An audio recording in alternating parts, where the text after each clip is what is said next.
Testament comes from the book of Deuteronomy, the 18th chapter.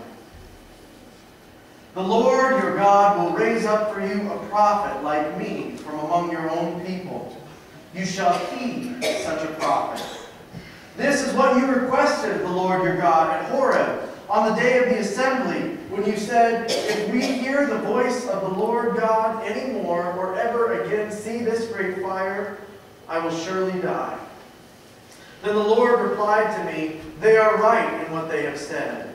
I will raise up for them a prophet like you from among their own people.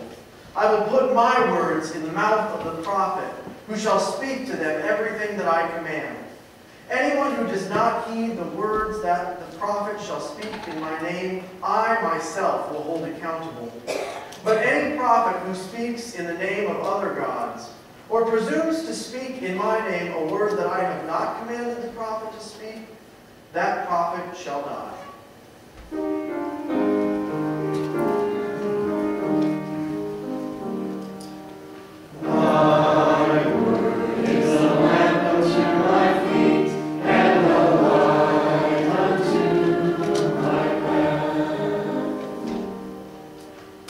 This morning's epistle reading is actually the text that I've chosen to focus my message on. I know I typically preach on the gospel reading, but this morning I've chosen to focus on the epistle from 1 Corinthians chapter 8. Now concerning food sacrificed to idols, we know that all of us possess knowledge. Knowledge puffs up, but love builds up. Anyone who claims to know something does not yet have the necessary knowledge, but anyone who loves God is known by him. Hence, as to the eating of food offered to idols, we know that no idol in the world really exists, and that there is no God but one. Indeed, even though there may be so-called gods in heaven or on earth, as in fact there are many gods and many lords, yet for us there is only one God, the Father, from whom are all things, and for whom we exist, and one Lord, Jesus Christ, through whom all things, and through whom we exist. It is not everyone, however, who has this knowledge. Since some have become so accustomed to idols until now, they still think of the food that they eat as food offered to an idol, and their conscience, being weak, is defiled. Food will not bring us close to God. We are no worse off if we do not eat, and no better off if we do.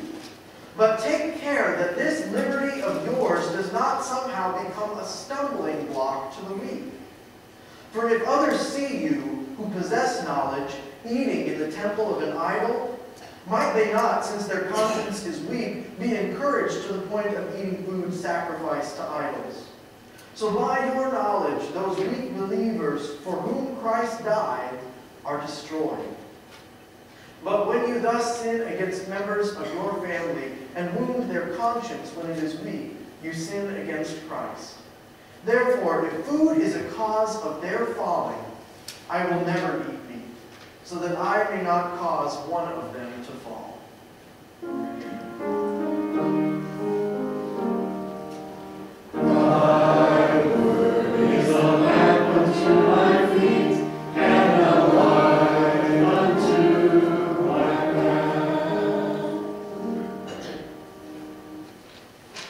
Our gospel reading this morning comes from the Gospel according to Mark, the first chapter.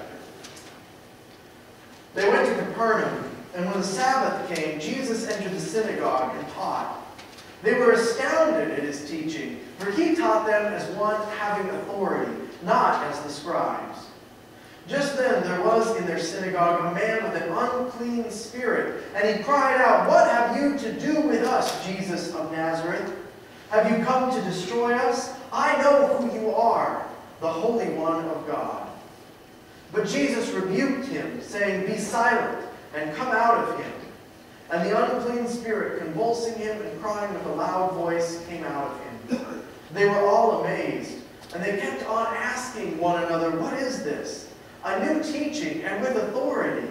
He commands even the unclean spirits, and they obey him." And at once his fame began to spread throughout the surrounding region of Galilee.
may these words of my mouth and may the meditations of all of our hearts be acceptable in your sight, O God. For it is you and you alone who is our rock and our Redeemer. Amen. You're all familiar with advice columns, right? Advice columns. You sometimes see these in newspapers, in major publications, somewhere in the middle of the paper towards the back, right? You'll find a letter that has been written to the advice columnist. They'll publish the original letter, and then they'll publish the response of the advice columnist, giving them some advice about the problem that was raised in the original letter, right? You've seen these. Emily Post, right now, Emily Post, she's probably the most famous. That was kind of the original advice columnist. There was Miss Manners, who you could ask your questions about etiquette. Ask Amy. Dear Abby. Dear Abby, that was more of a romance question. You know, a lot of her questions dealt with the relationships between men and women. In fact, I found an advice column written to Dear Abby back on January 7th, 1973. So the letter that was written to Dear Abby goes, Dear Abby, we are two girls having a big argument. She's 17 and I'm 18. She's a virgin and I'm not. And she says a guy can tell whether a girl is a virgin or not by the way she walks. I say that a girl doesn't walk any differently after she's gone all the way with a guy than she did before. We'll be looking for your answer, signed, Waiting in Colorado. This was Dear Abby's response. Dear Abby wrote, Dear Waiting, you can't tell if a girl is a virgin by the way she walks. But you can sometimes tell by the way she talks. Nice columns, right? Help me settle an argument. Help me settle an argument. It turns out that the Apostle Paul was the original advice columnist. The Apostle Paul was writing advice columns 2,000 years before Emily Post and Dear Abby. And our scripture reading for this morning from 1 Corinthians, it's basically an advice column. Just like those two girls in Colorado, there are two groups in one of Paul's churches that are having an argument. They're having an argument, and so they write to Paul to help them settle the argument. And this is what the dispute is all about. It's about whether or not it is acceptable for Christians to eat food that has been sacrificed to idols. So a little bit of background here for you on the ancient economics of eating meat. Meat was a much rarer commodity back then than it is today. You don't have to have very much money to go to the store and buy some pork chops today. But back then, meat was something that you couldn't count on getting every single day as a part of your diet, right? And the way that people usually got meat was they got meat that had been used in sacrifices. At least poorer people. That's the way they usually got their meat.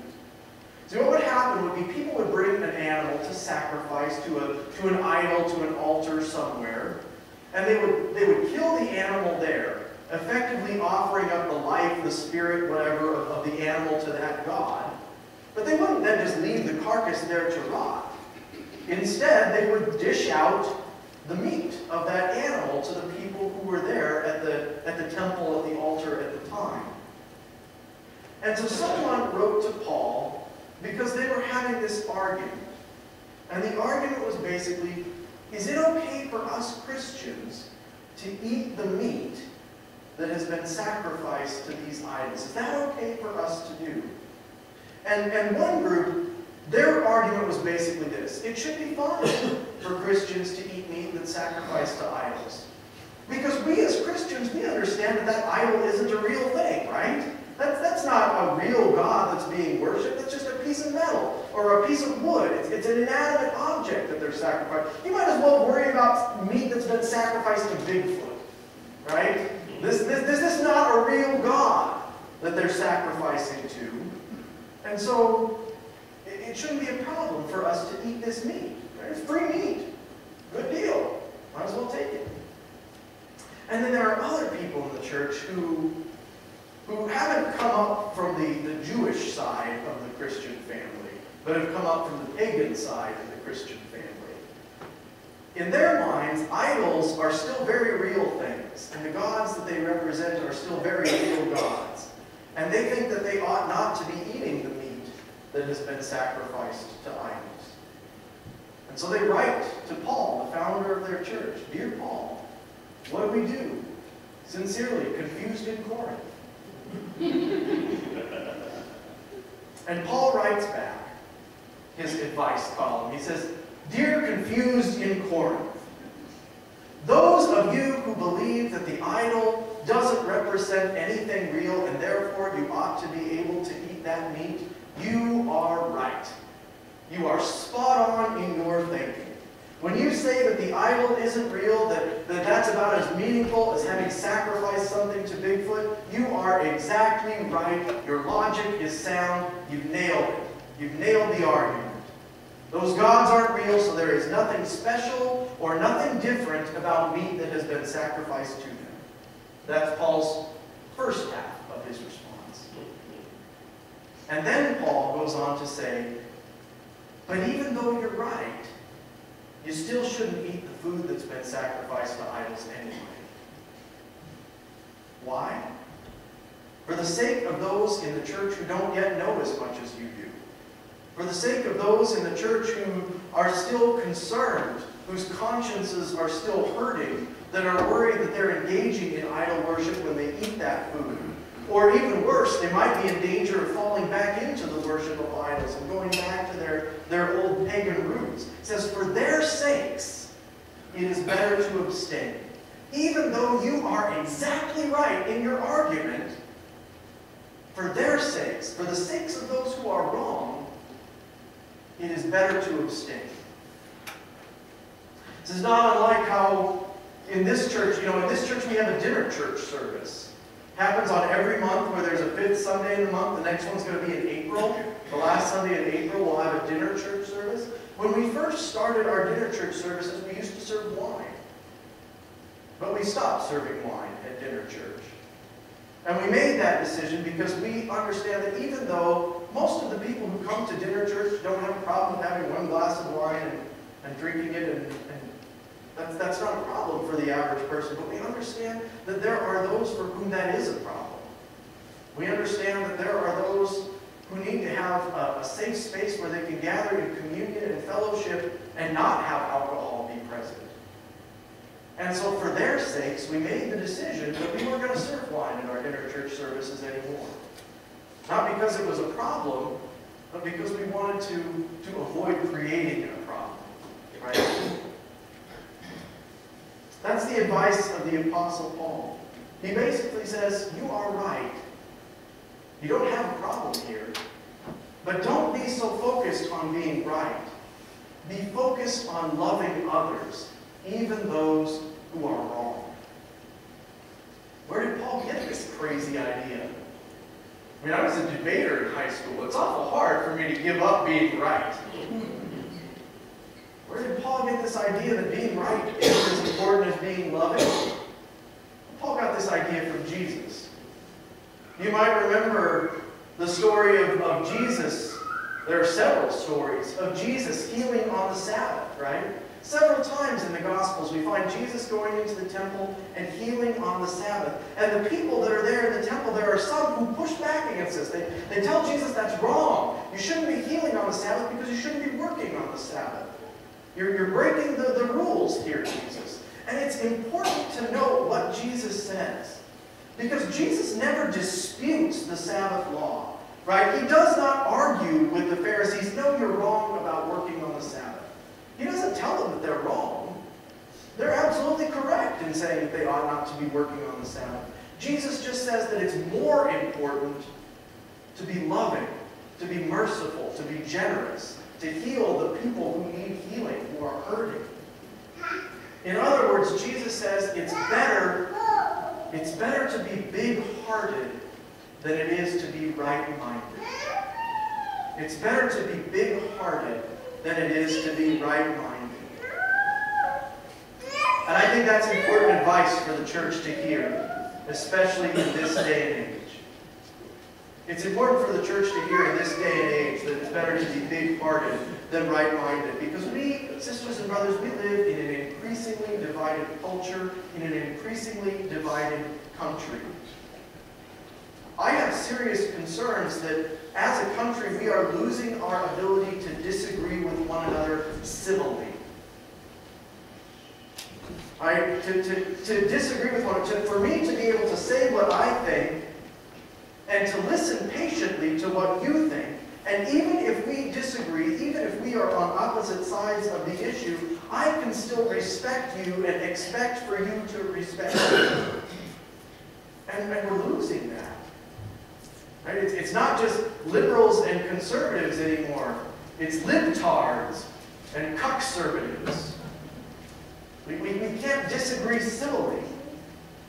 That's a serious problem for our country. Democracy is threatened when we can't disagree civilly, right? I mean, that's the basis of the system of government we call democracy, is our ability to disagree with one another but still respect and live in community with one another. But as bad as it is for our country, it is much, much worse when it happens in churches. Because we're Christians.